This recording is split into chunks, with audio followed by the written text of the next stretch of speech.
What's up, y'all? Welcome back to the Us vs. Them YouTube channel. I'm your host, Vince, and we're going to break down the Dana White's Contender Series Season 9, Episode 3, coming up tomorrow. Before we get into that, I just kind of wanted to give a quick review. I'm not going to do a review of our bets last week, but we was one takedown away from Sergey Pavlovich from 30x in our money. We were that fucking close. It feels good to get close, but I mean, we really got to hit something, so I did extra research this week. We don't have a UFC card this week, so I had to really hammer on the Contender Series. Let's get into this. We're going to open up the card with Darian Abbey versus Dante Johnson. Darian Abbey is sitting at a plus 215 underdog, and Dante Johnson is at a minus 265 favorite. When I was breaking down Abbey, especially when it comes to his striking, one thing I noticed is that he has good accuracy, but he doesn't always land with the most damaging shots. We saw that in the Mark Courier fight. I mean, he was able to pepper Mark Courier a little bit.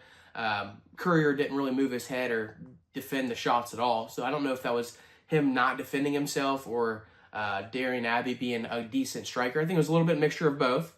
But he also mixes it. Abbey also mixes in leg kicks really well.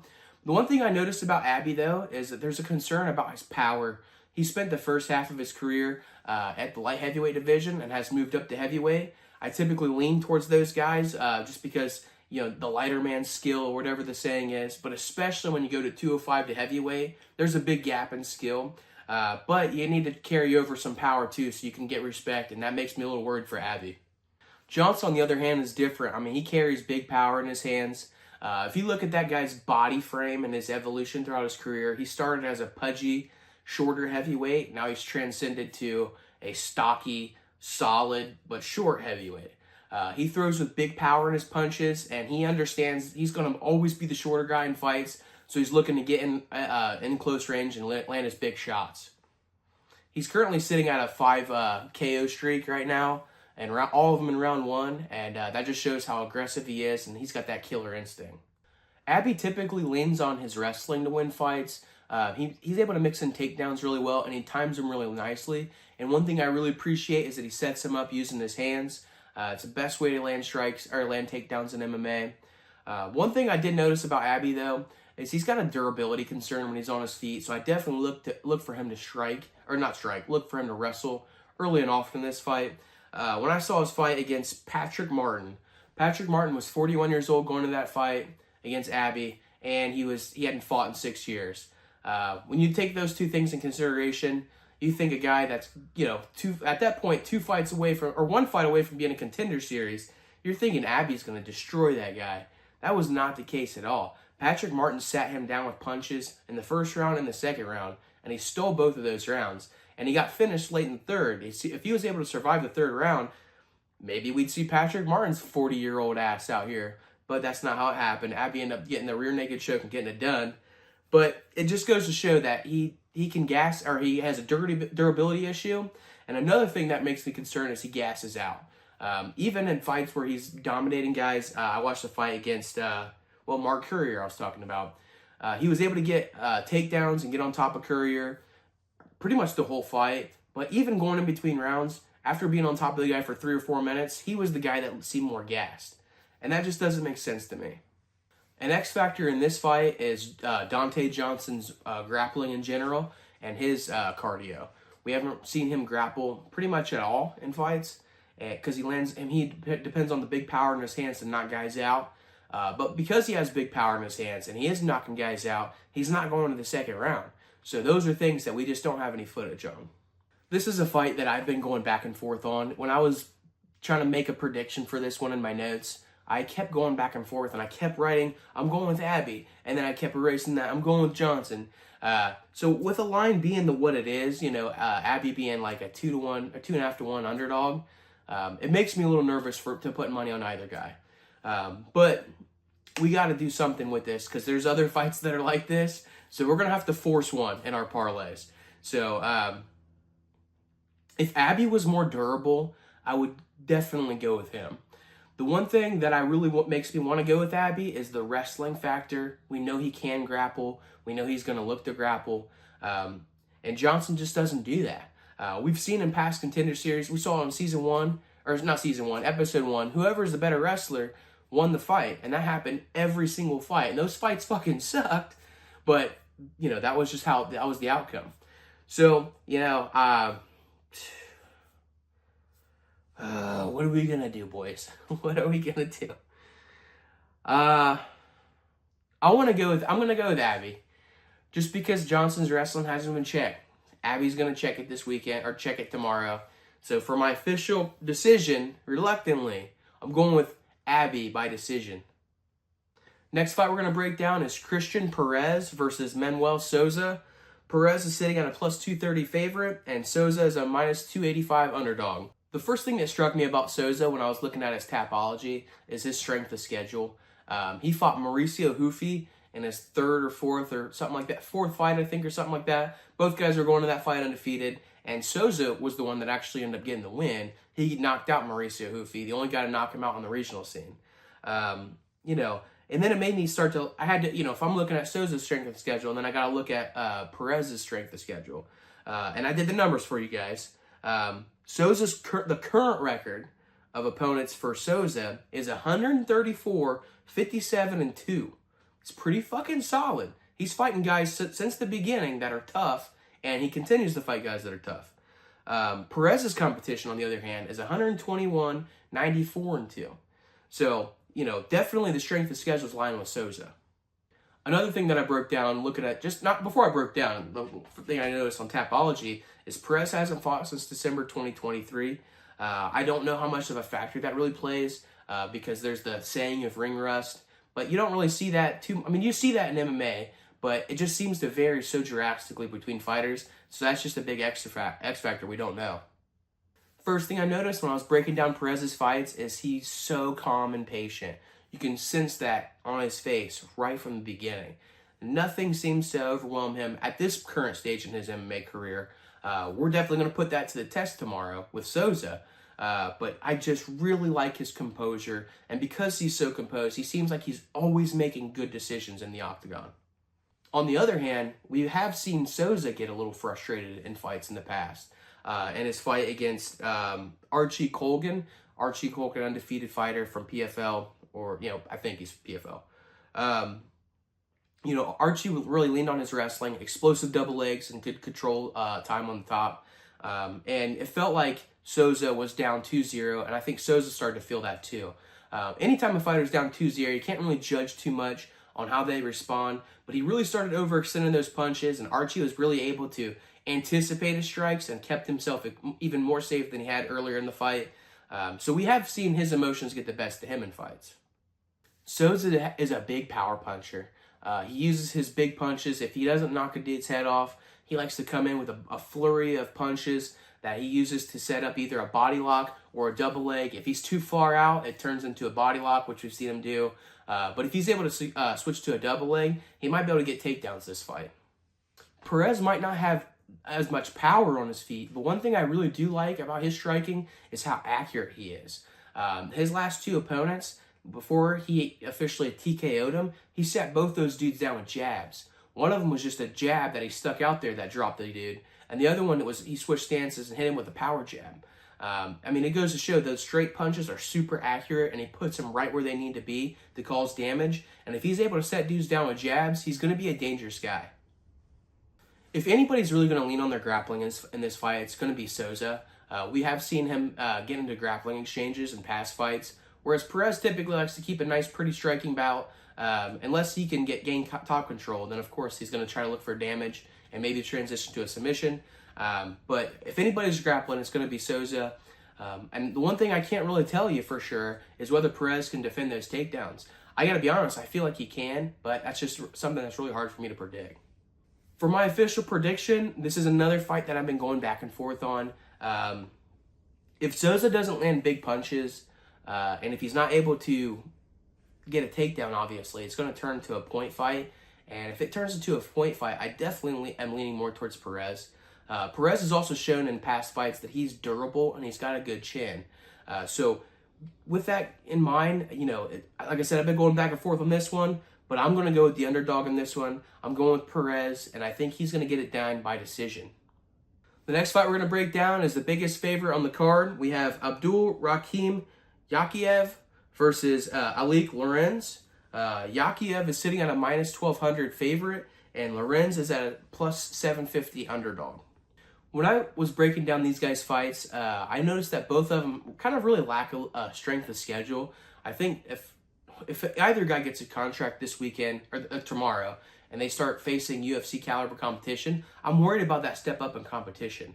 This is going to be the hardest fight I think either guy has fought. I know that Yakiev has a win over a guy that was undefeated at the time, who was 7-0, but that guy didn't look very good. What was his name? Doesn't matter. But Yakiev's opponent didn't look very good. He was a judo expert, so he was leaning on his judo. But Yakiev has a sambo background, so he's able to nullify that. And once he got on top, his opponent just didn't get up. I mean, I fast forwarded pretty much the whole fight because Yakiev wasn't super active on the ground, but he was able to keep him down. I don't know if he was able to keep him down. I think his opponent just kind of refused to get up. The toughest opponent that Alik Lorenz has faced so far is Dorian Abbey, who we've already broken down early in this fight. That was pretty early in his career, but it was also early in Abbey's career. That was when Abbey was a 205-pounder, and Abbey was able to get a first-round knockout on him. So that goes to show that there might be a durability issue with Lorenz. Lorenz is a brawler, and he definitely, I think, will have the power advantage. I know I've seen some MMA YouTubers break down this fight, and they say that Yakiev has the power advantage. I don't see that shit at all. I think Lorenz definitely has the power in his hands. And like I said, he's a brawler. So anytime it's a brawler, if those punches land clean, you got a decent chance of putting a guy's lights out. But that's just if they land clean. If they don't land clean, you also have you can punch yourself out and get tired. And if you're facing a grappler and you get tired, it feels very lonely in that octagon. So if Lorenz is able to catch him early, he can get a knockout, and we have to see what the prop is on that one. But, for my official prediction, I'm going with Yakiev, and I think he's going to find a late submission, either in rounds 2 or 3. I don't like his ground and pound ability, so I think he can find a submission potentially. So that's my official prediction. The fourth fight we're going to break down is Marcio Barbera. Let me run that back. The fourth fight we're going to break down is Marcio Barboza versus Damon Wilson. Barboza is sitting at, bear with me, a minus 425 underdog or favorite, and Wilson is a plus 330 underdog. One thing I noticed early on when I was breaking down Wilson's fights is he loves to use his kicks. He kicks at all ranges. He mixes his targets up really well, whether he's going for leg kicks, body kicks, or going up high. And he's also pretty accurate with his kicks too. He chooses to kick at a nice range, and because of that, and because he mixes his shots up really well, he's able to land on the target pretty effectively. Wilson also has really good knees up the middle. He can land those from space if guys try to shoot in, or if they just kind of rush and get too close. But his last 2 knockouts that we've seen, he got knockouts from the tie clinch. And one thing I noticed that I really like, and I think more MMA fighters are doing this, is when they see a shot coming in, they stop them with their elbow or with their forearms and land in that tie clinch, so they can transition very quickly to doing damage. And given how good Wilson is with the knees, and we've seen him already do this already, this is something that Barboza is going to have to pay attention to. Barboza has big power, and he likes to pressure forward. He doesn't really throw too recklessly a lot of times when he's pressuring forward, but he likes to just kind of corral guys against the cage, just cutting them off on the cage, cutting them off in range, and until he kind of, like I said, corrals them until their back is against the cage, and that's when he starts uncorking big shots. He's really effective at doing this, and he's also really effective at doing this because he utilizes some really good feints. If he's sending some feints out there and giving those signals to the guys, it's just a lot for them to think about, and typically when that happens, guys are going to want to stay safe, and they're going to just go backwards. And when they're going backwards and he's cutting them off, eventually they find their backs against the cage. I also really appreciate Barboza's striking defense. He's always moving his head, and he's always keeping a really high guard. So he keeps himself really safe a lot in these striking exchanges. Like I said, Wilson, I don't think he's going to have a lot of success in boxing, so he's going to have to depend on those kicks like we already talked about. When it comes to Wilson's striking defense, that's what makes me a little bit worried. He seems like he just can be landed on. He seems like he does the right things when it comes to striking defense, but guys always touch him. And if guys are touching him in the past, facing a guy like Barboza, super concerning because Barboza touches you one time and he puts your fucking lights out. I do predict this to be predominantly a striking bout. I think Damon Wilson's going to recognize fairly early on, if not from the very beginning of the fight, that he's going to have to lean on his grappling, which is something he doesn't typically do in fights. He is a decent grappler, but Barboza's a decent grappler too. I think they're probably the same skill level when it comes to the grappling, but Barboza, I think, is probably going to want to keep the fight on their feet more. So I see if they do try to grapple, it'll be Wilson trying the takedowns, but I do think Barboza is going to defend him, so we're going to have a striking bout here. For my official prediction, I'm going with Barboza. I think he'll have the power advantage, and I think he's just more defensively sound. So I'm going with Barboza on this one. As long as he stays away from those big knees up the middle and stays out of the tie clinch. If he finds himself in the tie clinch, he needs to find a way to break away and keep his head up as much as he can so he don't fucking eat a big knee in the middle. If he's able to do that, I think Barboza gets this done, and I'm going Barboza by KO.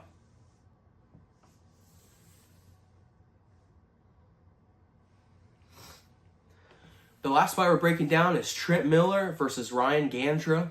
Trent Miller is sitting at a plus 320 underdog, and Gandra is sitting at a minus 410 favorite. Trent Miller and Extreme Couture, right? What the fuck? I'm telling you guys, I've not been a big fan of Extreme Couture guys lately, or just, the last few years, honestly. I just kind of am realizing it to myself.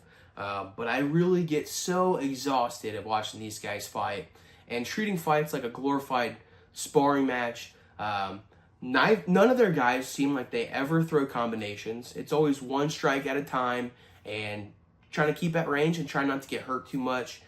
They never look to grapple at all. And it just seems like Eric Nixick is trying to make fighters fight like Sean Strickland or, what's his name? That's Chris Curtis. These guys are boring to watch. Chris Curtis has some fun fights, don't get me wrong. But we've also seen him be in some fucking snoozers before. And Trent Miller is a snoozer a little bit.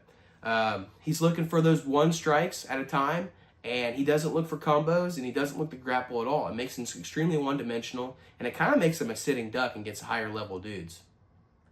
Gandra's not exactly the most technical striker, but at least he has the mindset that he's going to go out there to fucking hurt somebody. He's not trying to spar. Sparring is done. He does that in training like you're supposed to. But once those cage doors close, he's got a mentality that he's coming out there to fucking hurt you. And we've seen that in past fights where he throws wild, but he also has the ability to fucking land. I think both guys have a good power, but Gandra has definitely got a power advantage if you ask me. And if anything, it's just because of his mentality. Trent Miller's striking defense is just not great, if you ask me. He seems like he's super hittable in fights. He's fought guys that aren't the best technically at striking, and they're landing on him, and they're landing on him cleanly. So I just don't really like his ability to keep himself safe in this fight. Of all the fights that we broke down today, this is one I'm most confident in. I think Gandra's definitely going to get this one done, and I think he has all the advantages. We've seen Trent Miller slow down in fights. I broke down a fight against Dylan O'Sullivan, and Miller strikes. We're 2 minutes into the fight, and they already seem like they're labored, and they're already coming in really slowly. If he gets in close range, he still has power, but outside of range, he was almost like harmless at that point. So I'm pretty confident in this pick. I'm going with Gandra. I think he's got all the advantages in this fight, and as long as he doesn't get land clean and get KO'd early on, he's going to get this one done. So I'm going with Gandra by KO. All right, guys, we already broke down the fights. I really want to give you a parlay or parlays today, but the reality is at the time I'm filming on Monday night, we still don't have parlay lines for method of victory and shit like that, and I really don't see any value for going with any money lines on this fight, so it's really difficult for me to give you a parlay. I don't want to give you a 3-leg parlay that might only 5 or 6x your money. That's not what we do here, and honestly, it's just not worth the risk. So I want to be able to look at the lines, so I'm going to, stop by tomorrow. I'm going to have the official parlays for you guys tomorrow. I'm going to give you 2 parlays. They're going to be really intelligently placed together, and that's just how we're going to have to do things on Contender Series, as much as I fucking hate it. But like I said, they don't give the lines out until the day of the fights, so, at that time, I can put us together a nice juicy parlay, or 2 of them. Hopefully they both hit. So Stop by tomorrow. I'm going to have this video out by 5:30 tomorrow for the parlays. So if you want to run my shit, and I think you should because I do see some good, nice passive victory, stop by tomorrow and get those 2 parlays in. They'll be up, like I said, it'll be at 5:30. So that's all I got for you guys today. I'm out of here, and I'll see you guys tomorrow.